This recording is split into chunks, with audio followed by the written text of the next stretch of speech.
Tenemos a continuación a Diego Santos, que nos va a hablar de, bueno, pues de su especialidad, la sociología vinculada al mundo del surfing. Ya no sacarás de dudas, es esa página web, ese blog muy recomendable como es Mareas Vivas.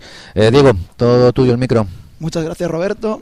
Antes de empezar a hablar, ya no sé si es la mañana o es la tarde, que son casi las 3:30. Estamos ya no lo sé. Estamos a punto de desfallecer ya. Algunos están muertos de hambre, imagino, pero le agradezco a todo el mundo.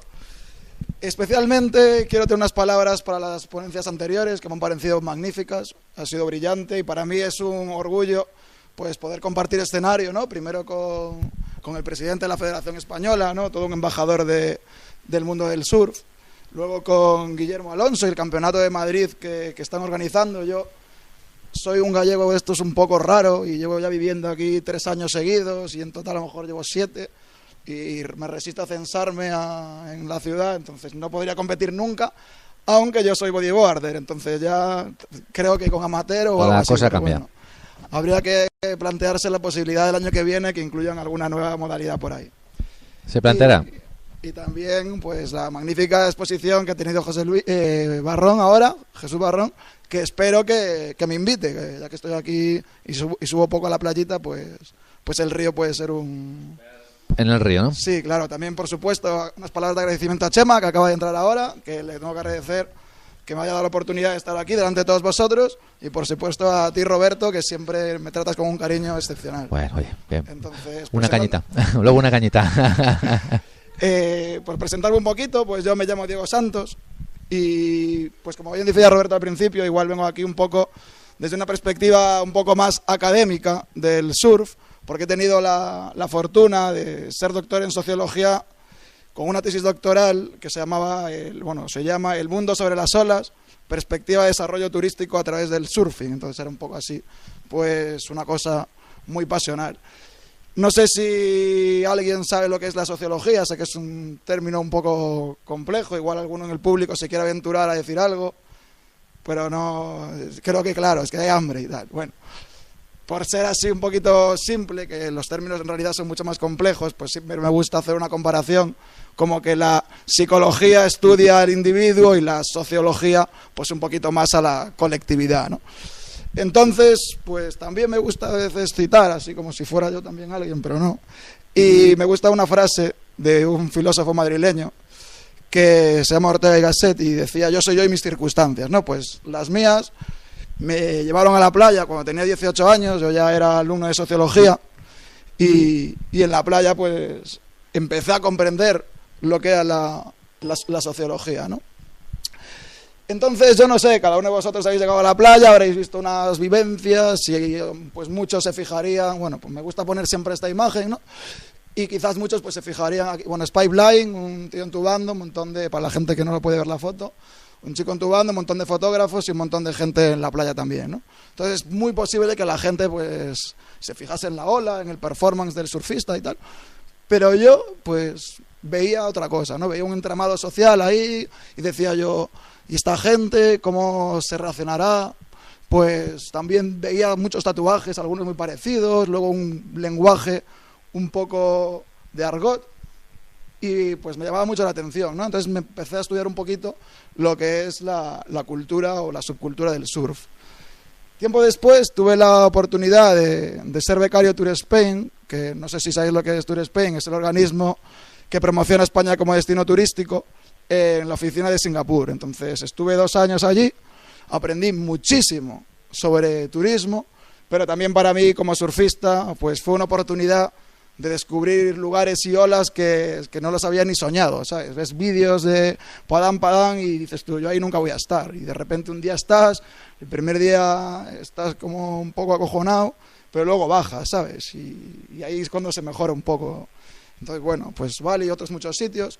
Y ahí pues me empecé a hacer preguntas, ¿no? Y decía yo: ¿esta gente por qué elige este lugar y no otro? ¿O dónde se alojan? ¿Cuánto tiempo están? Entonces eso fue un poco pues todo el germen de la tesis que preparé, ¿no?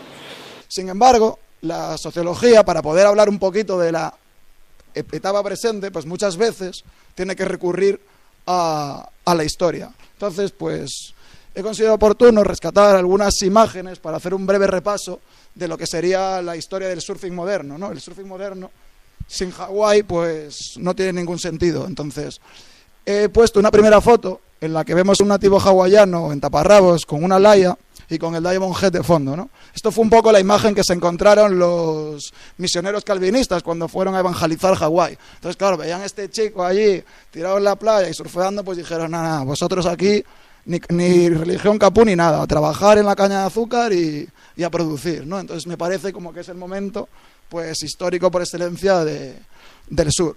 En este momento, que también me parece un poco interesante, es que Hawái pues era un conjunto de islas que estaban un poco perdidas en el Pacífico y no eran ningún punto estratégico ni ninguna ruta comercial pasaba por allí. Entonces durante muchos años estuvieron ahí a su bola. Lo que pasa que ya cuando fueron avanzando pues los años y la geopolítica cambió, pues Hawái se convirtió en un enclave estratégico en el medio entre Estados Unidos y Rusia. Entonces dijeron las potencias mundiales del momento, vamos a intentar aquí dominar este sitio y a ver qué hacemos. Entonces Francia, Inglaterra y Estados Unidos estuvieron ahí peleando un poco por las islas y al final Estados Unidos lo anexionó a su territorio. Este momento es importantísimo para el surf porque cuando el surf había desaparecido ya por la prohibición calvinista, pues resulta que los nuevos colonos americanos dicen, estamos en un paraíso y no sabemos cómo sacarle rédito a esto. Dicen, pues vamos a intentar traer turismo y crear un movimiento que se llamó el Hawaiian Revival y el eje central de todo eso pues fue el surfing. Y es donde surge también una de las figuras más importantes, el padre del surf moderno, Duke Kahanamoku, pues era el único hawaiano que era conocido en los Estados Unidos continentales y por eso pues un poco se trató de ensalzar su figura. La siguiente fotografía que escojo es justamente a Duke, pero la playa no es en Hawái, sino que es en San Onofre, en California. Porque también me parece muy curioso cómo el surf sale de Hawái, porque no ha sido de una manera esporádica. Tenemos que pensar que estamos en un momento que las tablas son enormes, pesan 1 quintal, y la verdad, pues tenían ahí una práctica hawaiana y nadie se había preocupado mucho por el asunto. Sin embargo, un empresario estadounidense, que el nombre sonará mucho, supongo, que es Huntington, pues era un empresario dedicado a la construcción de ferrocarril. Entonces construía la línea de ferrocarril en el oeste americano y pues cada ciertos kilómetros decía, aquí voy a fundar yo una ciudad. Y como, bueno, era un momento social en que se redujo la jornada laboral, había más tiempo libre, dijo, pues yo creo que el surfing podría ser un poco interesante pues para que la gente se decida a moverse de las grandes urbes y desplazarse a las nuevas ciudades. Y contrató a los surfistas hawaianos y se los llevó a California, concretamente a la playa de Redondo Beach, es la primera exhibición, y ahí pues surge lo que es la subcultura surf, ¿no? Empieza a extenderse. Es curioso que como trajeron a los hawaianos y estaban acostumbrados pues a tener un ritmo de vida relajado, pues ese ritmo de vida se instauró en California, un lugar en el que había bastante dinero. Entonces, bueno, también fue un sitio donde pegó muy bien la cultura hippie. Bueno, pues la playa y esto pues siempre da un poquito para el relax, ¿no? La siguiente foto que quiero destacar, pues estos son unos australianos en una de las competiciones de salvamento y socorrismo. Es que el surf, aunque en 1915 ya Duke hace una exhibición en Hawái, pues en ese momento Duke deja unas pocas tablas allí y lo incorporan pues estos clubs y empiezan a tener un poquito pues de práctica de surf que lo hacen como una disciplina más dentro de la natación. Y ahí se queda el surf en en Australia, con muy, muy poco germen. La verdad que era un momento en el que Australia estaba dominado también por el Imperio Británico y bueno, pues estaban otras cosas. Me gusta destacar otra fotografía aquí en la que vemos unas tablas que son muy grandes pero que se ven con unos listones que dejan huecos en el medio. Esto es lo que es uno de los avances tecnológicos del surf más importantes, que es la tabla de Blake. En este momento se reducen los tamaños y el peso, con lo que tiene una importancia tremenda a la hora de poder desplazarnos con nuestras tablas y llegar a nuevos horizontes. Otra foto que sí que me parece bastante anecdótica es que California, en los años 50 todavía, las playas estaban rodeadas de pozos de extracción de petróleo. Y sin embargo, por unas perspectivas ambientalistas, económicas, en pocos años cambian a ser aquí pues un paraíso de del surf. Y también, por tocar un poquito el apartado más de la competición, decir que el surf se empezó a extender un poquito, a expandir en el mundo, cuando la tabla de Duke se hace más corta y se hace más atractivo en muchos sitios. Unos surfers californianos llegan a Australia en el año 40 y ahí sí que ya empieza un nuevo germen de decir, Australia acaba de salir de la colonización británica y dicen que tenemos que diferenciarnos, esto de ser un país desconvistos no nos gusta nada. Entonces quisieron pues diferenciarse un poco y convertirse en un paraíso, y vieron en el surfing pues una manera de hacerlo.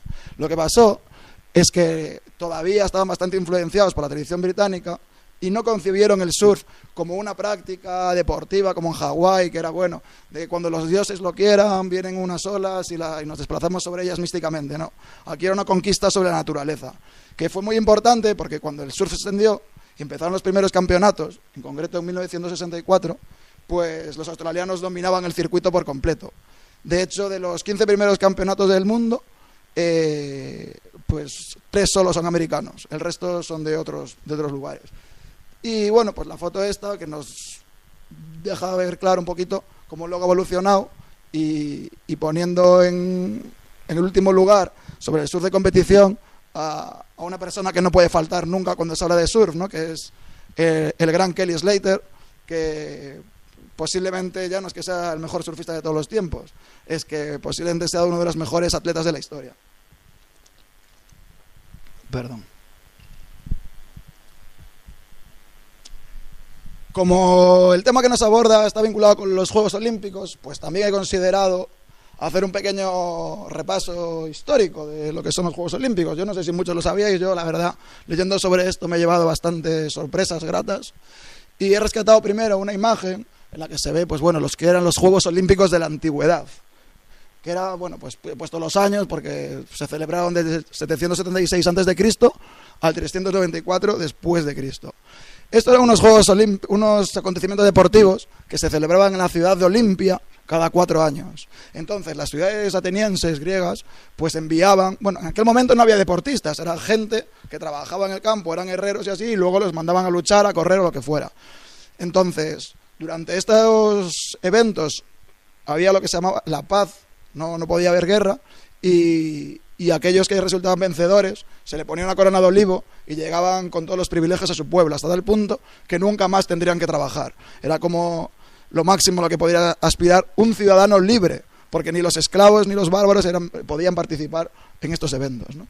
Entonces, estos Juegos Olímpicos desaparecen hasta que el señor que tenemos en la siguiente foto, pues que es Pierre de Coubertin, un filósofo y educador francés, que en un viaje que hace a Atenas, pues ve el estadio donde supuestamente celebraban los Juegos Olímpicos de la Antigüedad, y leyendo historia sobre la filosofía griega se da cuenta que podría ser una buena herramienta para tratar que los pueblos no se peleasen entre ellos con armas, sino pues una manera más romántica de competir, siendo a través del deporte.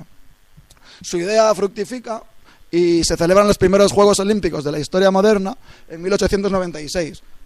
Como no podía ser de otra manera, se celebran en Atenas. Este año cumplimos el 120 aniversario de los Juegos Olímpicos y la 31 edición, que empezará pues en un mes o 2, no sé exactamente cuándo empieza, los Juegos Olímpicos de Río de Janeiro.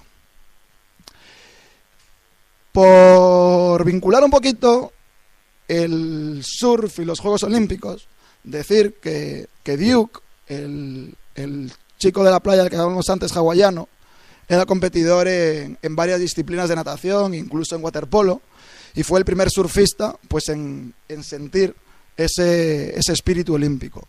Un espíritu olímpico por el que han luchado pues numerosas personas, entre ellas, por ejemplo, que el presidente de la Federación Española o el presidente de la Federación Internacional, Carlos Aguirre. Y según las palabras que hemos leído hace poco en redes sociales, pues parece ser que se confirma que el surf es deporte olímpico para el año 2020 en Tokio. Lo dice en su red social Instagram, Wei Tokoro. Todavía falta la confirmación oficial, que será pues en una de las reuniones del COI que tiene justo antes de la celebración de los Juegos de este año.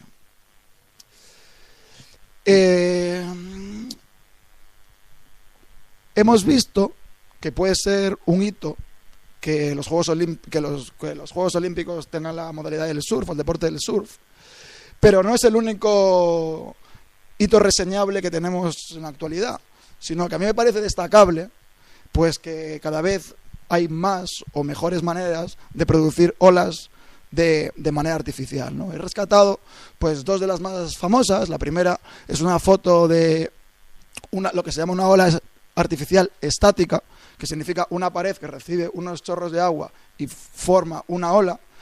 Esto es un tipo de piscina que lleva bastantes años en funcionamiento, sin embargo, no es de gran atractivo para el surfer tradicional. Entonces ha dado lugar a un campeonato diferente que se llama el freeriding, con su propio circuito, y que ya evoluciona de manera paralela.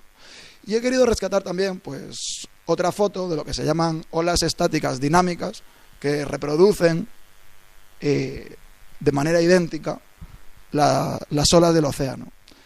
Y yo, que como he dicho antes, pues soy sociólogo, me parece demasiada casualidad que pues 2015-2016 sea el año en el que el surf está mejor posicionado en el olimpismo y curiosamente los años más gloriosos para las olas artificiales en el mundo del surf, ¿no? Entonces, la sociología es una ciencia, una de las ciencias sociales, como el derecho, la historia, pero que trata de buscar el porqué de muchas cosas. Las ciencias naturales tienen al laboratorio como su metodología principal para decir si algo puede suceder o no. La sociología tiene otras herramientas y otros métodos. He puesto aquí una diapositiva un poco compleja para que tampoco es tan fácil como lo que voy a decir, pero me gusta resumir en cómo hace un sociólogo ciencia. Pues primero, leer, ver y preguntar. Entonces, he tenido que leer bastante para la tesis doctoral y porque pues, son unos temas que me gustan mucho.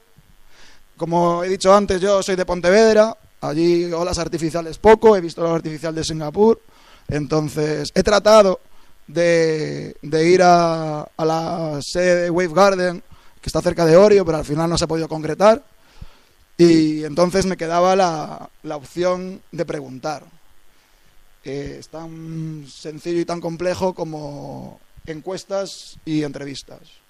Entonces, de entre todo, quiero destacar pues lo que se llama entrevistas a élites. Y en lo que es el caso que nos aborda, un poquito de las olas artificiales y los Juegos Olímpicos, pues he querido destacar esta diapositiva con 6 personas que no sé si reconocéis, ¿no? Los dos primeros tenemos aquí a Vicente Isarri y a Carlos Bremón, que son pioneros del surf en Galicia, y entonces con ellos pues quería conocer un poquito cómo han visto la evolución del surf desde que llegó a España y cómo pues ven ellos un poquito esta situación del olimpismo y de las piscinas de olas. En tercer lugar tenemos aquí a una persona que se acaba de ir, que es el presidente de la Federación Española, que la verdad ha sido una entrevista increíble porque me ha explicado un montón de cosas sobre la piscina de olas de Madrid, sobre el sistema de competición que habría en las piscinas de olas. Bueno, la verdad que solo puedo tener palabras de admiración y de elogio para Carlos. Aquí a la izquierda, este hombre sonriente de la pajarita, no sé si lo conocéis, es Carlos Aguerre, que es el presidente de la ISA, de la International... Fernando Aguerre. Sí, claro. Para los que lo tuteamos, ¿no? Entonces, es la persona que más ha luchado sin duda por el olimpismo y la verdad, lo mismo que con casi todo el mundo, yo no puedo tener más que palabras de elogio de una persona tan ocupada que se ha preocupado y me ha contestado las preguntas. Yo ojalá algún día lo conozca en persona, pero la verdad que muy bien. En el medio tenemos aquí también a un surfista bastante conocido, surfista y emprendedor, Surfer Garage, Cerveza Salada y la conservera del surf, Jaji Iglesias, ¿no? Pues era uno de los pocos surfistas a los que yo podría tener acceso que había probado la Wave Garden. Entonces, pues la persona que compartió conmigo todos los aspectos técnicos, de fuerza, de potencia, de calidad de la ola, de sensaciones dentro, y sin ningún tipo de aspecto marketingiano, ¿no? Porque uno llama a Wavegarden y claro, pues ¿qué te van a comentar, no? Pues todo bondades. Y aquí, por último, no sé si reconocéis el logo de la camiseta, es uno de los hermanos Weber, en este caso Greg, pues para el que no lo conozca, es un famoso shaper australiano y fundador de Weber Subpulse, que la verdad, pues creo que es uno de los mejores recuerdos que guardaré en mi vida, la entrevista que le hice por Skype, porque es el de las personas más graciosas que he conocido, y la verdad que me explicó unas cosas de física que yo es que soy de letras, ¿sabes? Y contándome cosas del silitón y no sé qué, y cómo genera la ola, y cómo la hace hueca, ¿sabes? Te quedas así como diciendo, te hacía gestitos por la cámara, ¿sabes? El tío, increíble, la verdad. Entonces, como decía, después de estas entrevistas a élites, un poquito, pues uno puede sacar sus propias conclusiones. Entonces, ¿el surf se merece ser olímpico? Pues yo creo que sí. Ha hecho esfuerzos a nivel federativo, a nivel de agencias antidopaje, un montón de requisitos que hay que cumplir, y yo creo que eso pues es un trabajo encomiable que ha realizado pues muchísima gente. Rescatando la carta del olimpismo, que me parece casi más importante eso que cumplir ciertos criterios, no la voy a leer, pero sí he puesto en rojo la palabra olimpismo, y yo creo que cambiándola por el surf, pues nos puede a todos inspirar un poquito esas cosas y esos sentimientos que tenemos todos cuando estamos por la playa, ¿no? De compartir y estas cosas.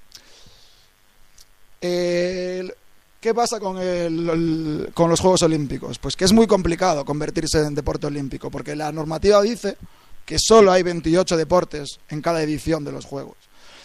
Hay algunos que entran, otros que salen, y yo entiendo que después de tanto esfuerzo, pues se quiera hacer una campaña de que si entras a ser olímpico, lo seas para siempre. Entonces, todos conocemos la complejidad. Bueno, aquí nos han hablado antes cómo son los campeonatos, nos han dicho este fin de semana y si no lo cambiamos al siguiente. Hablamos de septiembre, tenemos estudiado un poquito el histórico de las marejadas y podemos establecer temporadas de olas.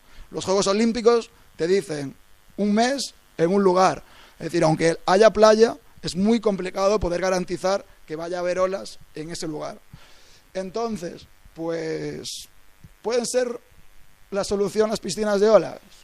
Pues yo creo que sí que pueden serlo, pero sin embargo, cuando los Juegos Olímpicos, si finalmente llegan a ser olímpicos con Tokio 2020, yo creo que todos los surfistas que estamos aquí, todos los surfistas antecedentes, todo el mundo del surf, se merecería al menos una primera edición que fuese en la playa.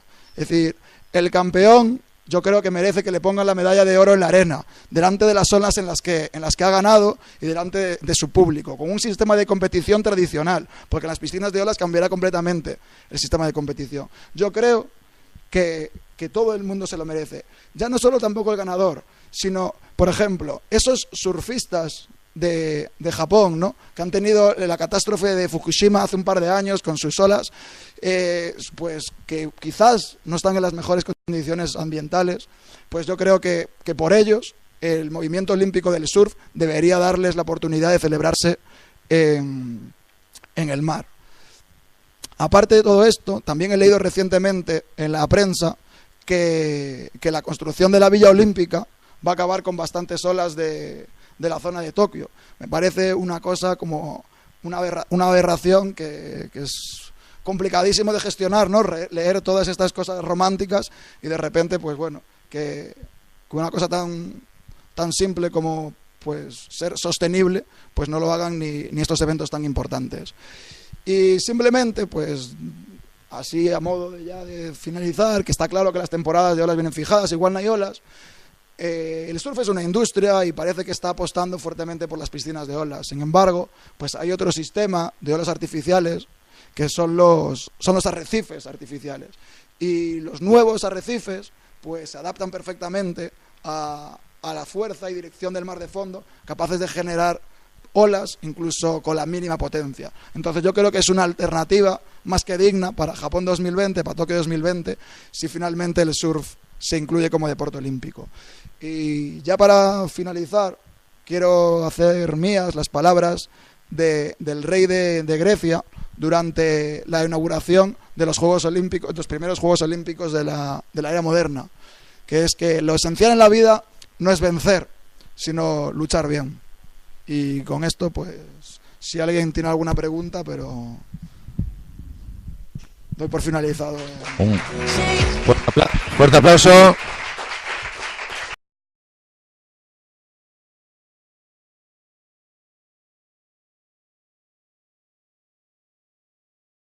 Tenemos a continuación a Diego Santos, que nos va a hablar de, bueno, pues de su especialidad, la sociología vinculada al mundo del surfing. Ya no sacarás de dudas, es esa página web, ese blog muy recomendable como es Mareas Vivas. Diego, todo tuyo el micro. Muchas gracias, Roberto. Antes de empezar a hablar, ya no sé si es la mañana o es la tarde, que son casi las 3:30. Estamos ya, no lo sé. Estamos a punto de desfallecer ya. Algunos están muertos de hambre, imagino, pero le agradezco a todo el mundo. Especialmente quiero tener unas palabras para las ponencias anteriores que me han parecido magníficas, ha sido brillante y para mí es un orgullo pues poder compartir escenario, ¿no? Primero con el presidente de la Federación Española, ¿no? Todo un embajador del mundo del surf, luego con Guillermo Alonso y el Campeonato de Madrid que están organizando. Yo soy un gallego un poquito lo que es la cultura o la subcultura del surf.